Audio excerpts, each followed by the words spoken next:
දිව්‍ය තලවල මිත්‍යා දෘෂ්ටික සම්‍යා දෘෂ්ටික කියලා කොටස් දෙකක් ඉන්නවා. දැන් මිත්‍යා දෘෂ්ටික කියන්නේ වැරදි වචනයක් නෙමෙයි. මිත්‍යා දෘෂ්ටික කියවම සමහර වෙලක වැරදි විදිහට තේරුම් ගන්නවා. අපි කෙනෙකුට චෝදනාවක් කරනවා කියලා. මිත්‍යා දෘෂ්ටික කියන්නේ මොකද්ද? සම්මා දිට්ඨිය කියන්නේ මොකද්ද? තෙරුවන් කෙරෙහි වූ සද්ධාව. දෙවෙනි එක කර්මයේ කර්මඵල විශ්වාසය. මැරිලා හේතුඵල ධර්මයන් අනුව උපදිනවායි කියන විශ්වාසය. සිල් රැක්කොත් දන් දුන්නොත් ආනිසංස තියෙනවායි කියන විශ්වාසය. අම්මා තාත්තාගේ ගුණයන් තියෙනවායි කියන විශ්වාසය. මේ ශාසනීය සම්දිට්ඨිකෝ තියෙන තාක්කල් ආර්යයන් වහන්සේලා ඉන්නවායි කියන විශ්වාසය. යමෙකුට ওই විශ්වාසය තියෙනවා නම් එයාට කියනවා එයා සම්මා දිට්ඨිය තුල පිහිටිච්ච කෙනෙක් කියලා. ඒතකොට යමෙක් තුල මේ විශ්වාසය නැත්නම් එයා මිත්‍යා දෘෂ්ටිය තුල පිහිටපු කෙනෙක්. එන මිත්‍යා දෘෂ්ටිය කියන්නේ කෙනෙකුට වරදක් කියනවා චෝදනා කරනවා නෙමෙයි. මේකේ විරුද්ධ පැත්ත. තේරෙනවද? මිත්‍යා දෘෂ්ටික කෙනාට තෙරුවන් කෙරේ ශ්‍රද්ධාවක් නැහැ. එයාට කර්මයේ කර්මඵල විශ්වාසයක් නැහැ. මැරිලා ඉපදෙනවා කියලා විශ්වාසයක් නැහැ. අම්මා තාත්තාගේ ගුණයන් තියනවා කියලා විශ්වාසයක් නැහැ. සිල් රැක්කොත් දන් දුන්නොත් ඒවේ ආනිසංස තියනවා කියලා විශ්වාසයක් නැහැ. ඒතකොට එතන තමයි මිත්‍යා දෘෂ්ටිය කියන්නේ. තේරෙනවද? ඒතකොට මෙතන සම්මා දිට්ඨිය, මෙතන මිත්‍යා දෘෂ්ටිය. ඒතකොට සම්මා දිට්ඨියටපත් වෙච්ච මිනිස්සෙත් මේ මනුස්ස ලෝකයේ තුල ඉන්නවා. මිත්‍යා දෘෂ්ටියටපත් වෙච්ච මිනිස්සයෝ මේ මනුස්ස ලෝකෙත් ඉන්නවා. ඒ වගේමයි දිව්‍ය තලවල සම්මා දිට්ඨියටපත් වෙච්ච දෙවිවරුත් ඉන්නවා. මිත්‍යා දෘෂ්ටිකපත් වෙච්ච දෙවිවරුත් ඉන්නවා. තේරෙනවද? දැන් ලෝකයේ ඉන්න ලොකුම සල්ලිකාරයෝ ඉන්නේ කොහෙද කියලා ඇහුවොත් ලංකාවේද ඉන්නේ? නැහැ. විදේශවල. එක්ක ක්‍රිස්තියානි ආගම, එක්ක මුස්ලිම් ආගම, එක්ක හින්දු ආගම. තේරෙනවද? ඒතකොට කෙනෙක් අහන්න පුළුවන් වැඩියෙන්ම දන් දෙන්නේ ලංකාවේ අය. තේරෙනවද? කර්මයේ කර්මඵල විශ්වාසයෙන් දන් දෙන්නේ ලංකාවේ. ඇයි ලංකාවේ මේ කෝටිපතියෝ නැත්තේ කියලා? මේ අර වගේ ධනවත්තු ඇයි නැත්තේ කියලා. ඉතින් ඒක දානය කියන කාරණේ නෝන බුදුදහමට අයිති දෙයක් නෙමෙයි. තේරෙනවද? දානයේ ආනිසංස මොකද්ද? ආයුෂ වර්ණය සැපය බලය. තේරෙනයි?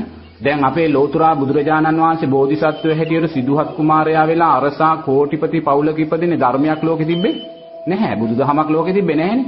එහෙනම් මේ ආයුෂ වර්ණයේ සැපය බලය කියන කාරණේ දානයටයි තිය ආනිසංසය.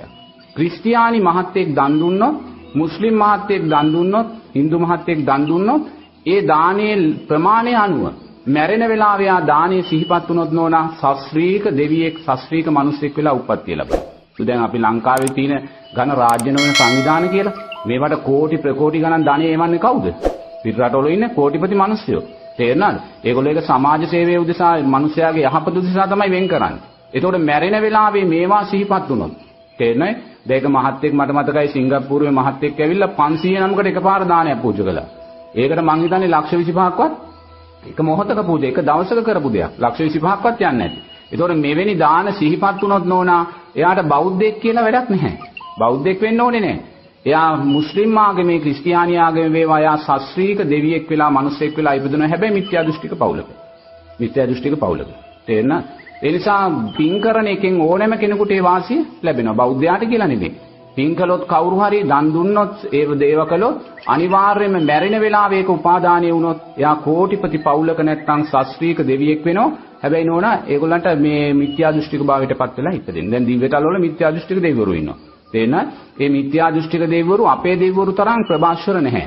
තේරෙනවද? දැන් අපේ දෙවිවරු ප්‍රභාස්වරයි. ඒගොල්ලෝ ඔටුනු පැලඳගෙන මැණික් ගල් ඔබ්බපු ඔටුනු පැලගෙන මහා ආලෝකමත් දෙවිවරු.